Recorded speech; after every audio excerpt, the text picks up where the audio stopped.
Dediğiniz gibi 6-7 aylık bir süreç fiili olarak aslında başladı. Belki öncesi de vardı onun, muhtemelen vardı. Uzun süredir buna dair bir hazırlık süreci de olduğunu yapılan açıklamalardan az çok öğrendik. Ama fiili olarak Sayın Öcalan'ın yaptığı bir açıklamayla beraber tabii ilk başta MHP Genel Başkanı'nın DEM Parti meclis grubunu dikkate alan, onlarla selamlaşan o görüntüsü, sonra yaptığı açıklamalar ve en sonunda tabii Sayın Öcalan'ın yaptığı kamuoyuna, işte hükümete, topluma, halka yaptığı bir açıklama vardı ve tabii aynı zamanda kendi örgütüne yaptığı açıklama. Bu çok tarihi bir açıklamaydı, önemli bir açıklamaydı. Nitekim o açıklama sonrasındaki gelişmeler hem dünyada hem bölgede hem de Türkiye'de ses getirdi. 40-50 yıllık bir çatışmalı sürecin son bulduğuna dair verilen bir karar, bir iradenin ortaya konuluşu ve dolayısıyla bundan sonra atılacak adımlar önemli. Kafa karışıklıkları oldu. Toplumda da halkta da bir dizi kaygılar var, endişeler var, çeşitli kafa karışıklıkları var. Çünkü daha önceki süreçlerde de müzakere süreçleri, barış süreçlerinin kesintiye uğramış olması, çok ciddi adımlar atılmış olmasına rağmen son dakikada masaların devrilmiş olması toplumda ister istemez bir kaygıya, endişeye yol açıyor. Güven ilişkisini sorgulamaya götürüyor. Ama bu dönemin, bu sürecin içinde bulunduğu koşullar, konjektürel koşullar, bölgesel koşullar, içinde bulunduğumuz 3. Dünya Savaşı'nın gerçekliği meselesi bu dönem artık bu barış görüşmelerinin sonuçlandırılması gerektiğini bize gösteriyor. Dolayısıyla bunun için tarafları, özellikle de iktidar tarafını, hükümeti zorlamak gerekiyor adım atması noktasında. Çünkü geri dönülmez adımlar atılmazsa, böylesine kararlı bir tutum sergilenmezse bu saatten sonra geri dönüşü çok hakikaten toplum içinde, halklar içinde ve bu coğrafyadaki işte bütün inançlar içinde zor bir dönemi bize yaşatabilir. Bu olasılık yüksek. O yüzden de mümkün olduğunca hem süreci iyi okumak, iyi anlamak hem de anlatmak gerekiyor. Bu süreci aktarmak sadece işte Kürt halkına, işte Kürt halkının dostlarına, işte bu ülkedeki muhaliflere değil, aynı zamanda iktidarı da destekleyen ve şimdiye kadar iktidara bir şekilde rıza göstermiş olan, hatta işte savaş siyasetiyle beslenen bir şekilde bu toplumsal kesimlere de anlatmak gerekiyor. Bu başarılı olabilmesi adına böyle bir yükümlülük, böyle bir ödev düşüyor aslında. Hem siyasete hem de işte bu süreci örgütleyenlere. Siz burada yeterli olduğunu düşünüyor musunuz? Yani mücadele alanlarının özellikle bu sürecin gelişmesi noktasında ya da iktidarın atılması gereken adımları bu anlamda toplumsal mücadeleyle yeterince geliştiğini ya da bu konuda yeterli olduğunu düşünüyor musunuz? Düşünmüyorum çünkü bu 5-6 aylık zaman dilimi içinde daha hızlı adımlar atılabilirdi. Önceki dönemde en azından 2013-15 sürecinde toplum iktidar tarafından, özellikle de işte AKP tarafından hazırlanılıyordu. İşte Akil İnsanlar grubu vardı, işte Türkiye'nin her tarafında toplantılar düzenleniyordu. Kendi tabanlarına ilişkin onların yürüttüğü bir çalışma vardı. Halka bir şekilde müzakere sürecine dair bir şey vardı, bilgi akışı vardı ya da en azından toplumu hazırlamaya çalışıyorlardı. Aradan geçen bu zaman dilimi içinde toplum iyice kutuplaştırıldı, ırkçılık, milliyetçilik daha da fazla kışkırtıldı. Şimdi buradan geri dönüş ister istemez zor olacak. Yani yine başarılı olur ama zamana ihtiyaç var. Bunun için de özel bir çabaya ihtiyaç var. Bir hükümet politikası, devlet politikası artık ne olursa olsun bunun için hem kadroların hem işte belli anlamda ekonomik koşulların da devreye sokularak halka, topluma bunun anlatılması lazım. Çok ağırdan gidiyor. Toplum daha önceki deneyimlerden kaynaklı olarak dediğim gibi özgüven, güven problemi yaşıyor. Dolayısıyla adım atılmasını, çok basit meselelerde adım atmasını istiyor. Bunu DEM Parti heyeti işte müzakerenin diğer tarafı ısrarla söylüyor. İşte hasta tutsaklar meselesi var, işte infazı yakılmış mahpuslar meselesi var. Ya da işte küçük ufak tefek gerekçelerle rehine tutulan siyasi tutsaklar var. Bir sürü şey, ahim kararlarına rağmen tutulan siyasi tutsaklar var. Bunlar için en azından hızlıca adım atılması bekleniyor. Fakat ayak direttiğini görüyoruz. Burada devletin içinde de kanatlı bir bakış açısı var. Ya da yansıyan kısmı öyle diyelim. Yani AKP ile MHP'nin yaklaşımları birbirinden farklı, dışa yansıyan, topluma yansıyan kısmı bu. Dolayısıyla bu sürecin gerçekten başarılı ve Türkiye halklarına faydalı bir noktaya evrilmesi isteniliyorsa adımlar atılması lazım. Yani sonuçta Sayın Öcalan'ın kararıyla beraber silahlı kanat PKK kendini feshettiğini açıkladı.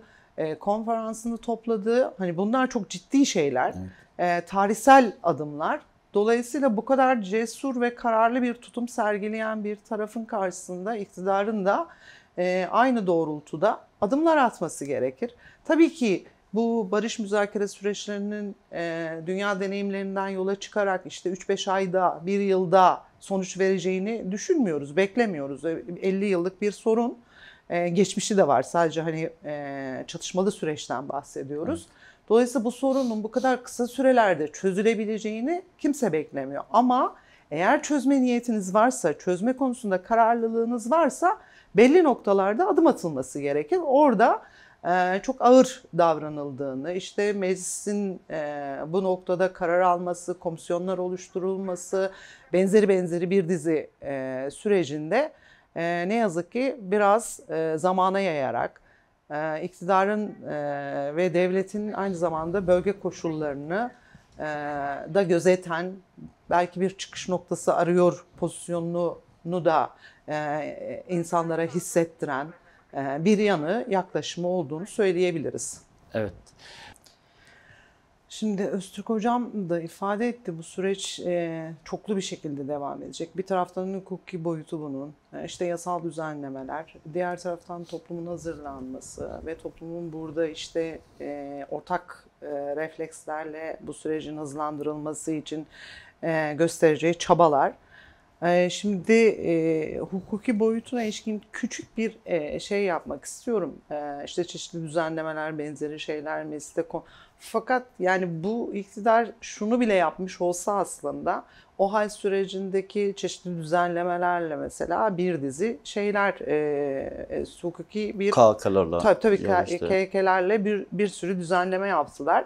Bunları bile ki bugün artık OHAL koşulları yok. OHAL koşullarından çoktandır çıkmış durumdayız.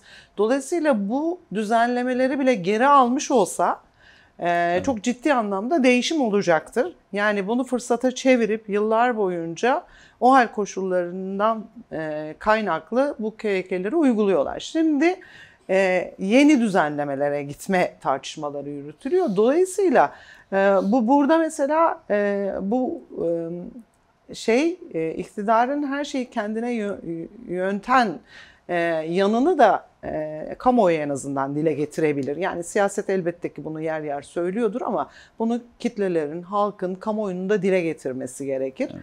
Bu bile önemli bir adımdır. Henüz bu adımlara atılmıyor. Bunun üstüne yeni düzenlemeler yapılmaya çalışılıyor. Burada da büyük bir çelişki var aslında. Yani var olan yasal anayasanın hükümlerini bile yerine getirmiş olsa OHAL koşullarında dayatılanlar ortadan kaldırılsa bile epey bir adım atılmış olurdu. Dolayısıyla bu da bir kenarda dursun, yani bu da önemli bir şey. Ya da ek olarak şu an süreç devam ederken muhalefete dönük geliştirilen baskılar. Tabii burada da çok planlı bir yaklaşım var. Muhalefeti işte özellikle 2018-19 seçimlerinden beri, hatta OHAL koşullarından beri Türkiye muhalefeti ortak tavır tutum sergilemeye çalışıyordu. Ciddi anlamda da yol kat etti. Bunu iktidar kendisi için büyük bir tehlike olarak gördüğü için son dönemde de o muhalefeti bölmek, dağıtmak ve ortak mücadele etmesini engellemek için çoklu saldırılara başladı. İşte HDP tutuklamaları, HDP tutuklamalarının öncesinde kent uzlaşısını yine kriminalize ederek, oradan yola çıkarak tutuklamalar oldu. Ana muhalefet partisinin üzerine saldırılar devam ediyor. Dolayısıyla tabanda başlamış olan o ortak mücadele etme ve iktidarın karşısında ciddi anlamda da güç toplayan o yaklaşımı bölmeye dönük bir tavır, tutum çok sistematik bir şekilde bunu yürütüyor. 2015'ten sonra özellikle HDP ve HDP bileşenlerine yönelik olan saldırının benzerini şu anda Ana Muhalefet Partisi'ne yöneltiyor. Biz o günden bugüne kadar sürekli kendimizle uğraşmaktan o işte gözaltılar, tutuklamalar, kayyum atamaları benzeri şeylerle o kaotik sürecin içinde ne yazık ki mücadele etmekten toplumun farklı kesimlerini de örgütlemenin biraz dışına düştük. Sistem bugün aynı şekilde Ana Muhalefet Partisi'ne de yönelmiş durumda. Onlar da kendileriyle uğraşırken bu ortak mücadele hattının bir yerinden kopmuş olacak. Yani beklenti böyle. Dolayısıyla oradan, o tabandan gelen eleştiriler de var. İşte Kürtler yine acaba AKP ile beraber yan yana gelip işte Erdoğan'ın iktidarı ya da işte Cumhurbaşkanı'nın tekrar seçilmesi için böyle bir şey mi, anlaşma mı yapacak sorularını yöneltiyor. Bilinçli olarak zaten sistem oraya yöneltmeye çalışıyor tabandaki bu ayrışmayı sağlamak için. Dolayısıyla bu süreçte bu bahsettiğimiz halk toplantıları çok büyük bir önem kazanıyor. İşte demokratik toplum inşası diye bahsettiğimiz sürecin öncesinde demokratik toplum inşasının nasıl olacağının anlatılmasından önce birlikte nasıl mücadele edeceğimiz, bu süreci nasıl karşılayacağımız, nerede durduğumuz ve bu sürecin gerçekten de kesintiye uğramadan sağlıklı bir şekilde yürüyebilmesi için toplumsal muhalefetin de ciddi anlamda bir pozisyon ve tutum içinde olması gerekiyor. Halk toplantıları bu yüzden önemli. Şimdi zaten dedim ya 2016-17 sürecinden sonra toplumsal bir muhalefetin ortaklaşması söz konusuydu. Çünkü 20 küsur yıllık iktidarın hemen hemen mağdur etmediği hiçbir toplumsal kesim kalmadı. Yani öğrencisinden emekçisine, kadınlara, işte Kürtlere, Alevilere, bu toplumun bütün ötekilere, hatta yani işte emeklisinden işçisine kadar herkesi mağdur eden bir iktidar. Dolayısıyla herkes buradan nasibini almış durumda ve bu iktidarın değişmesi arzusu var. Ülkenin demokratikleşmesi arzusu var. Ciddi, yakıcı bir arzu bu. Bir taraftan çatışmalı sürecin tükenmesi, bitirilmiş olması aslında toplumsal muhalefetin de güçlenmesine olanak açıyor. Yani şimdiye kadar çatışmalardan ve savaştan beslenen bir iktidar vardı. Toplumu da bunun üzerinden manipüle ediyordu. Şimdi ellerinden bu şey kalkmış oluyor.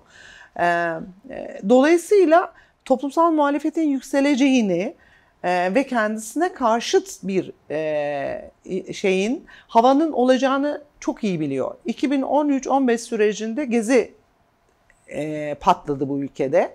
Dolayısıyla daha rahat insanların kendilerini ifade edebileceği, tepkilerini gösterebileceği, emek mücadelesi için sokaklara çıkabileceği bir sürece evrilebileceğini tahmin ediyor. Önceki geçmişteki şeylerden de kaynaklı olarak, deneyimlerden de kaynaklı. Bu yüzden aslında muhalefeti bölmeye, toplumun diğer kesimlerinin yan yana gelişini engellemeye çalışıyor. Bunu da görüyoruz. Bunun için de bence çatışma yürüten tarafların müzakereyi yürütmesi, nasıl yürütecekleri, burada hangi noktada aşamaları adım adım nasıl yürütecekleri önemli. Fakat bence oraya çok takılmamak lazım. Bizim takılmamız gereken, özellikle toplumu örgütleyen yapıların asıl konsantre olması gereken iktidar üzerinden bir basınç oluşturma, şimdiye kadar yan yana gelmeyi başarmış olan toplumsal muhalefetin daha güçlenerek yürüyüşünü sürdürmesini sağlamak, Bu ülke eğer demokratikleşecekse, bu ülkede bazı düzenlemeler olacaksa, yasal düzenlemeler olacaksa ve yeni bir gerçekten de geleceği umutlu bir hayat arzumuz, teamülümüzün hayata geçirilmesini istiyorsak iktidarın muhalefet tarafından, kitleler tarafından, halk tarafından zorlanması gerekiyor. Yani ikili bir süreç bu. Biz işte Sayın Öcal'ın bu süreci sonuçlandırmasını, işte onun bütün katmanlarıyla bu süreci belirlemesini bekleyemeyiz. Yükün bir kısmını da biz üstlenmeliyiz.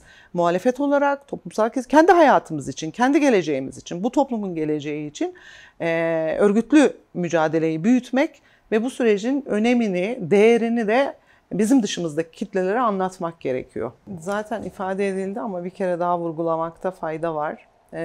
Siyasi partimiz bu işin hem toplumsal hem de meclis ayağıyla ilgili olarak çeşitli çalışmalar yürütüyor. Diplomatik olarak hükümetle, diğer siyasi partilerle çeşitli görüşmeler yapıyor. Toplumun değişik katmanlarıyla da. Ama tabii bu iş sadece siyasi partinin bu işi bu yöntemlerle yürütülmesine bırakılamaz. Dediğimiz gibi bu çok değerli bir dönem.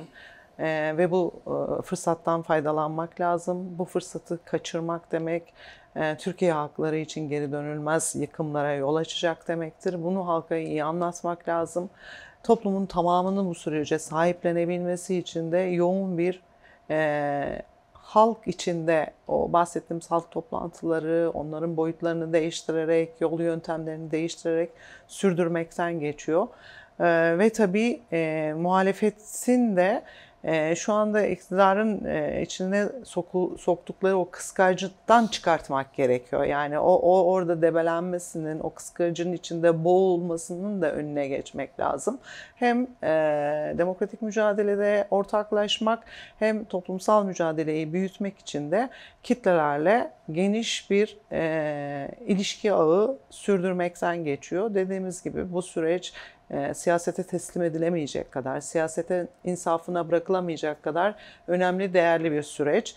Yaşamımız, geleceğimiz için, bölge halkları için tarihsel bir süreç ve bu tarihsel süreci de iyi değerlendirmek, gelecek açısından vereceğimiz, kendimizden sonraki nesillere vereceğimiz hesap açısından da önemli. Ben bu anlamda toplumun da beklentilerinin büyük olduğunun farkındayım. Temkinliler, geçmiş deneyimlerden kaynaklı olarak çeşitli kaygıları var ama bu kaygıları ortak mücadeleyle sonlandırabiliriz. Başka bir yolu yöntemi yok yani.